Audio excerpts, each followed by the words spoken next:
have been made and give. I thank the Lord for them this morning. I was just thinking, I made the statement back in a message I preached about 3 or 4 weeks ago that I hadn't really been satisfied with our services since we'd started back, but starting to feel a lot better. I thank the good Lord today, and we've got kind of over that thing, and the Lord can bless. The only thing that ever keeps you from getting a blessing is you. The Lord's not limited. It's just you. And so I'm glad today for what I feel in the good spirit. But when we left going home last week, I felt like I'd been at church. And when I leave church, I like to go home feeling like I've been to church, not to Walmart. And it felt good. And it feels good this morning. And I desire your prayers this morning. If I can do anything or say anything to help you this morning, it'll be through and by the grace of God. And we'll give Him the honor and glory, for most certainly I am just the clay. And I don't know how to preach, but I have a thought that the Lord has placed on my mind. I've had it on my mind for some time, and it's one of those things that the Lord had to piece and build and put together. And I want to try to preach. If you're going to read with me this morning, I'm going to read a little bit of scripture you'll find in the book of Isaiah in chapter 55, and then half of a verse that comes from the 4th chapter in the book of Matthew. And I need your prayers because I certainly need God's help, and I need thy spirit. But I want to be a blessing to you this morning, and I want you to listen. I feel like this is an important thought, if you can get that this morning. And I've heard a lot of things said today about knowing what to do, how to do, and find direction, different things kind of in that line of thought. And I want to try to help us to understand how to do that today. Book of Matthew, chapter 55. We're going to read 2 verses, beginning at verse 8. For my thoughts are not your thoughts, neither are your ways my ways, saith the Lord. For as the heavens are higher than the earth, so are my ways higher than your ways. Neither are your ways my ways, saith the Lord. Then I want to read half of a verse. It comes from the book of Matthew, out of the 4th chapter, out of the 19th verse. Jesus was speaking, and he saith unto them, follow me. We're going to stop reading right there, if correctly read in your presence this morning, and desire you to pray. And I want to talk to you this morning about 3 birds that I have saw recently, that the Lord brought some thoughts to me. And some of you younger people may not recognize one of these birds, but I've got a barn over behind my house, and got a gravel lot on it, and I went over there, I don't know, back probably a month, 6 weeks ago. I drove over there one day and drove in my truck, and I got out, had to go in there to get something. And I stepped out of my truck, I was standing there, and I leaned back in the truck, and there's a little bird that's called a killdeer that's native to where we live. You've seen them, you just may not know what it was called. And you don't see these birds, very rarely do they fly very high, they run on the ground. And they're very common, and you'll see them, and they're kind of a white, tannish gray, and the thing that you'll recognize most about them is if you ever get close to a nest, they will fake a broke wing. And I was standing there leaning in the truck getting something, and I heard something, and I looked down, and that little mother killdeer was just about 3 foot behind me on the ground, and she was squawking for all she was worth. And she had that on the wing. If you've never messed with one of them, they'll cock one wing up and they'll squall. And what they're doing, it's what God gave them. It's nature's way. They're trying to lead you away from the nest. They look at you as a predator. and they are faking a broke wing, and they try to get you to chase them, and they will lead you away from the nest. They can run really fast on the ground. And she was behind me, and she was just squawking for all she was worth, and she had that wing cocked up, and she was laying on her side, and I could tell she was in such a nervous twitch. I knew I was really close to her nest. So I turned around and took a step toward her, and of course she hopped and went off, and she got over there a few feet, and I got to looking for the nest. I always like to try to find them because they are extremely hard to find. In the gravels, the eggs are just that same exact color. And you can't hardly see them, but I kept messing around there until I finally found her nest, and I looked at it, and it had 3 little eggs in it. And I thought as I found that, I thought, girl, that is a sorry place to build a nest. Now, I want you to pray a little while. I want to preach to you about following Jesus this morning. Now, I found that nest, and I looked, and I probably missed running over it with my truck. My truck tire wasn't more than 5 or 6 feet from it. And she had built it right in front of the door to my garage. If I'd backed in there to pull that trailer out, I might very well have run over it. And it was just, I was standing there looking at it, and I thought, this nest is right here on the ground. I said, any dog could come through and find this. It's right down where a snake lives, and a snake loves bird eggs, if you don't know that. They love bird eggs, and I thought, this is just a sorry way for you to build a nest. And I was just thinking it's just not a good thing. But she was willing to sacrifice herself, but she had done just what God had told her to do, and put that nest right there on the ground. But I went away from there thinking about that, and I was kind of thinking, and I thought, if you make it, if them little babies make it, it'll be an accident. It'll just be an accident if they survive. Well, I want to tell you about another bird. Now, about 3 or 4 days or a week after that, Carrie told me something. She said, there's a bird nested out here on our front porch. Carrie's got some ferns that are hanging on hooks under the porch. And she said, there's a bird nesting in one of them out there. And I went out on the front porch, and I got to where I could see kind of over in it. It's high enough it's hard for me to see in. And I looked, and there was a dove in there. And she was sitting on a nest. She was just as peaceful. She was sitting there, and I sat down in the rocking chair there on my front porch, and I watched her, and she just sat up there, and I thought, oh, girl, you're pretty smart. You've built that nest right in the middle of that flower pot. And I looked around, and I said, you're out of the sun. The wind and the rain, the rain can't hit you when it rains. You're under the porch and in the cover there. And I sat there looking around, and I said, the cat can't bother you. There's a cat comes on the front porch all the time, and I thought that cat can't get to you. And I sat there, and I looked around, and I thought, a snake could not even get to you.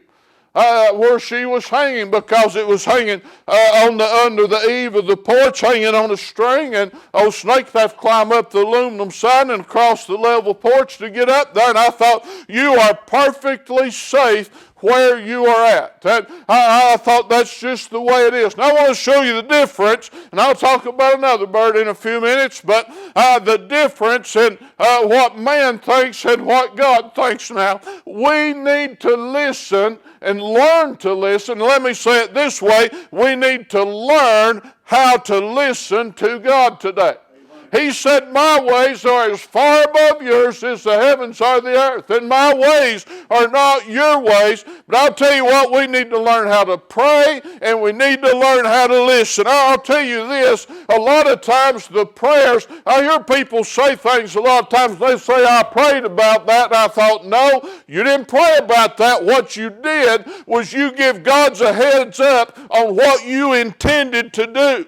You didn't pray about it. You had your mind made up of what you were going to do, and all you did was said, God, here's what I'm going to do, and tried to cover it over and call it a prayer. That's not the way it works. A prayer is asking God for direction and listening until you get it. And I told Tabitha something back there. She was praying about something, and she said, you know, I prayed about it, and God's not told me no. And she said, I guess that's all right. And I said, not hardly. I said, if God didn't tell you yes, that is a no. And so a lot of times we try to take our prayers and cover them up and make them into what we want them to be. You better learn to listen exactly, because I want to show you what will happen if you don't.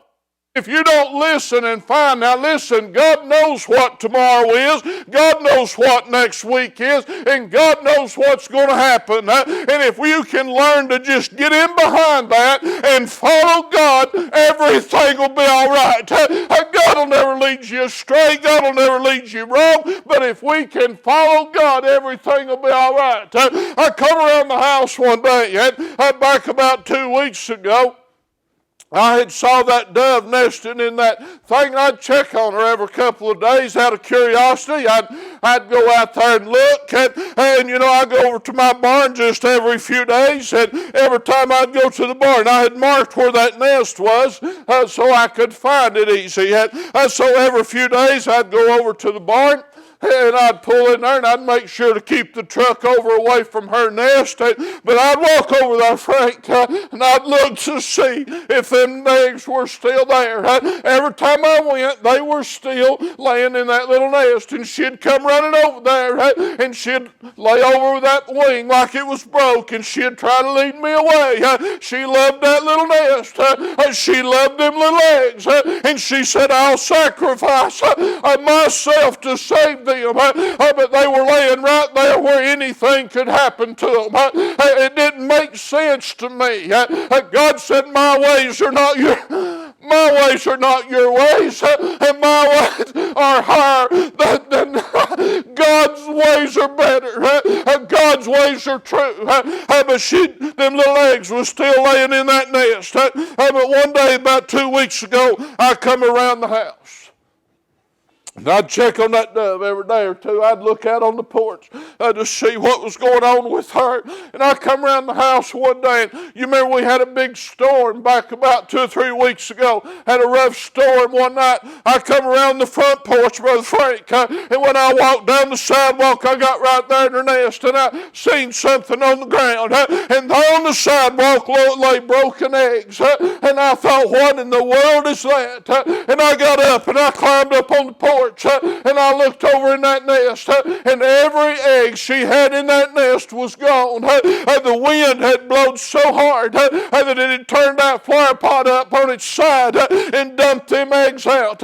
Now, God showed me I was entirely wrong in everything that I thought. I looked at where that little killdeer put her nest, and I thought that is the worst location I've ever seen. But you know what? I went back over to that little killdeer nest about 10 days ago, and them little chicks had hatched, and they was running around, and everything was fine because she built where God told her to. I'm telling you something, you get your life tore up and in a mess because you won't listen to God. You won't be honest with God. You won't listen to what God has told you to do. You look at it, you think about it. Now I want to tell you about another bird. I want to talk to you about a robin.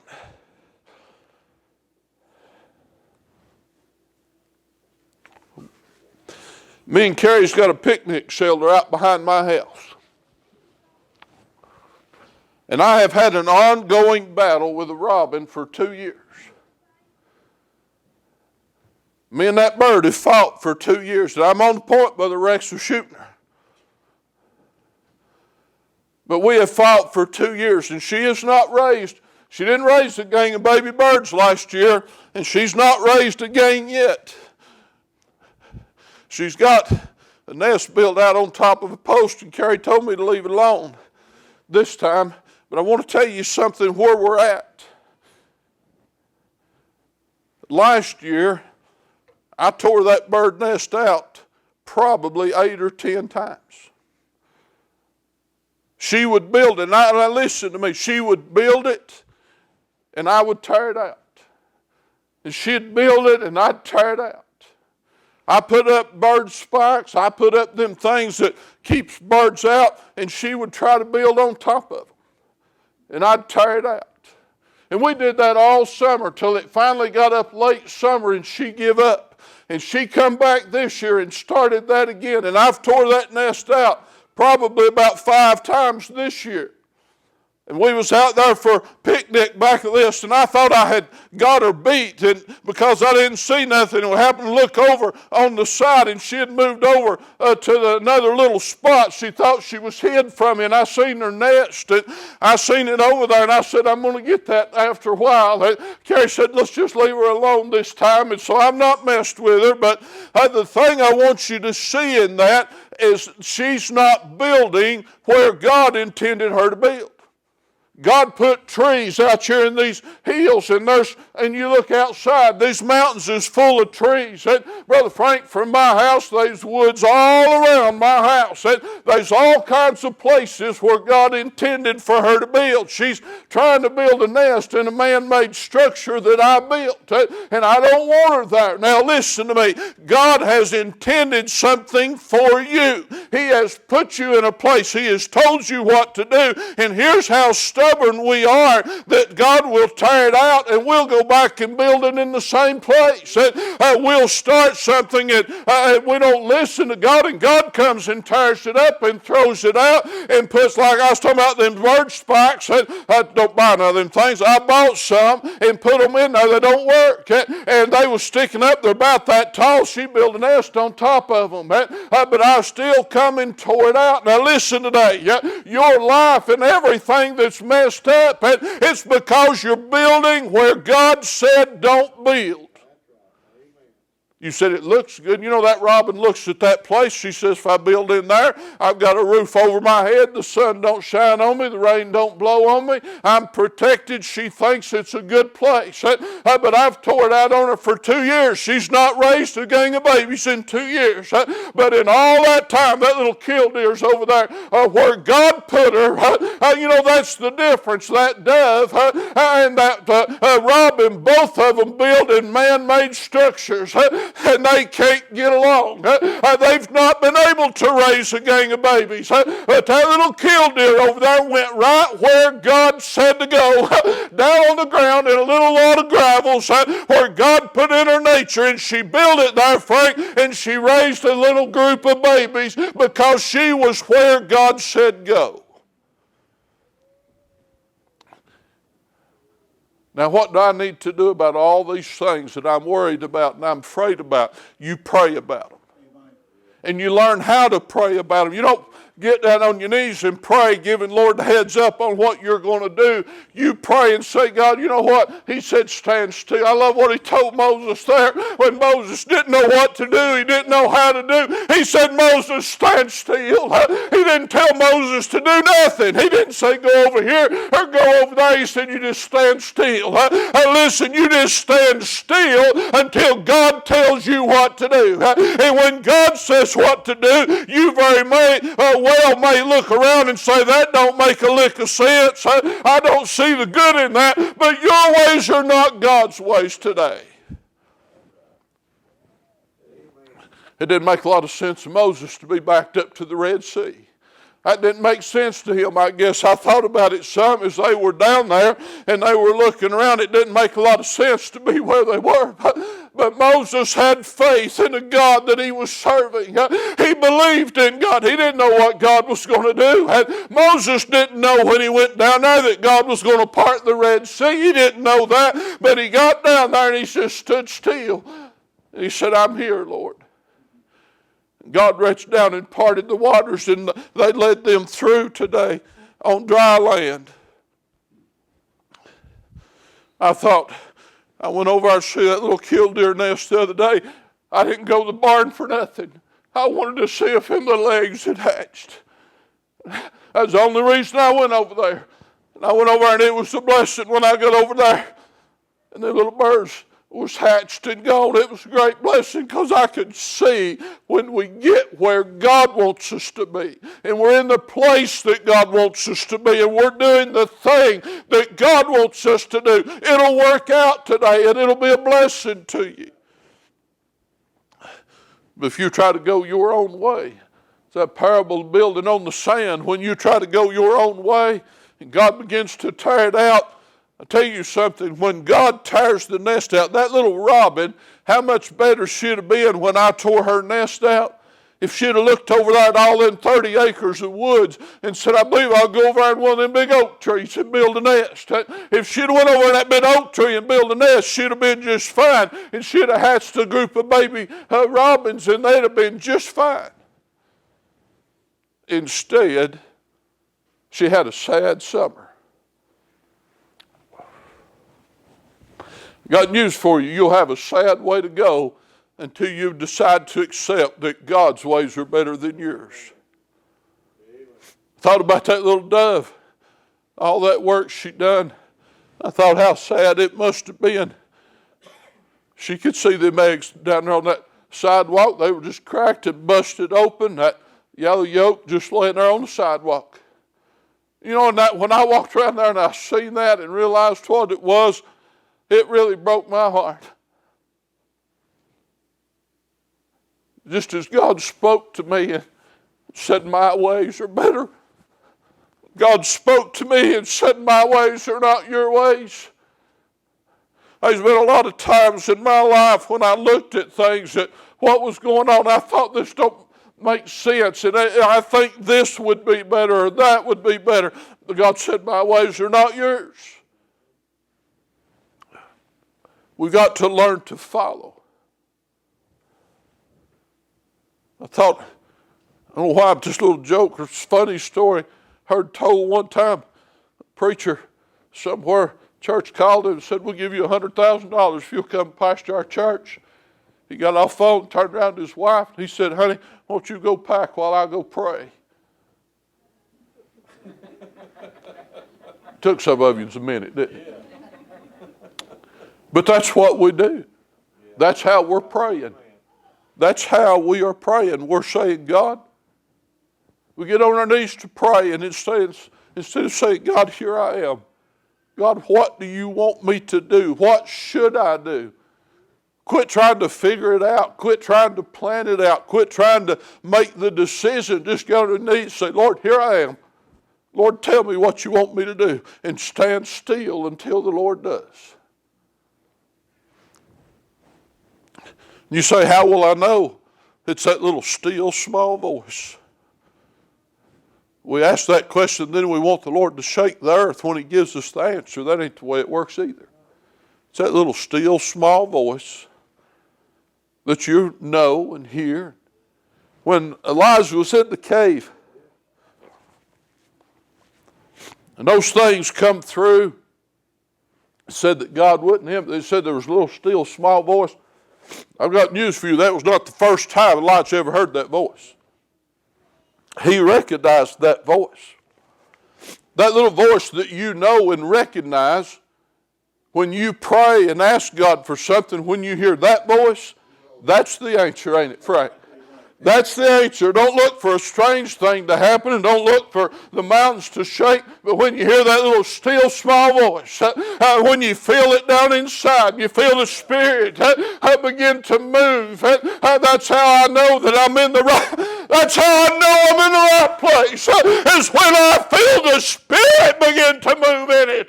When the Spirit begins to bear witness and begins to bring power to it, I know I'm on the right track. I know I'm in the right road. I know it's going to be all right. When I'm in the place, I can feel God in it. And if you can't feel God in it, leave it alone today. If you don't feel God move in it, leave it alone. That little dove didn't ask God about building a nest in my flower pot. And that dove, or that robin, didn't ask God about building a nest over there in my shelter. That little killdeer asked God where she should put her nest when she built it down there at my barn. God said, put it over there. She does just exactly what God had put down in her nature. See, them other two are going against their nature.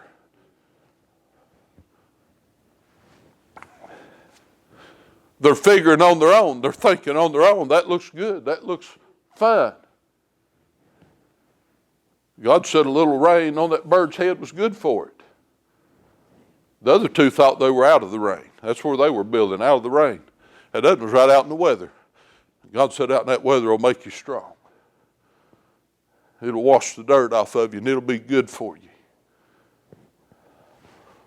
We don't even know what's good for us. That's a news flash to a lot of us. We don't even know what's good for us. And as soon as you learn that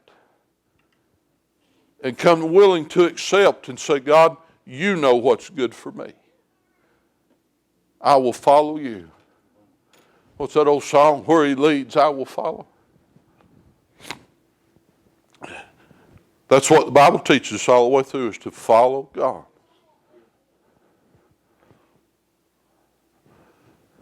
I got a blessing out of these, watching these birds as God began to put this together in my heart. This little message, as God began to put it together. I went to check on that killed deer probably 7 or 8 times from start to finish. I wanted to know what was going to happen when God began to point these birds out to me.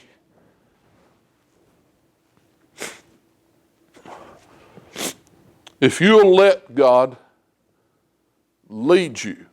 Now let me rephrase that. God's leading you. I had changed my prayer a few years ago. I was praying one time and I said, Lord, lead me. And the Lord said, I've been leading you. Try to listen. We have to pray, Lord, help me to hear. And this is how I pray. Lord, help me to hear. Help me to listen. Because God's leading you. I've never done a thing. When I do something wrong, there's a little voice inside me that says, Marvin, you know better than that. That's not your conscience. I got news for you. That's not your conscience. That's the Holy Spirit that God placed inside His children that teaches us the way to go. It guides us and teaches us how to live, what to say, where to go. Now, you got a lot of questions today about what you need to do, which direction you should go in life. And I've taught it and preached it for many years.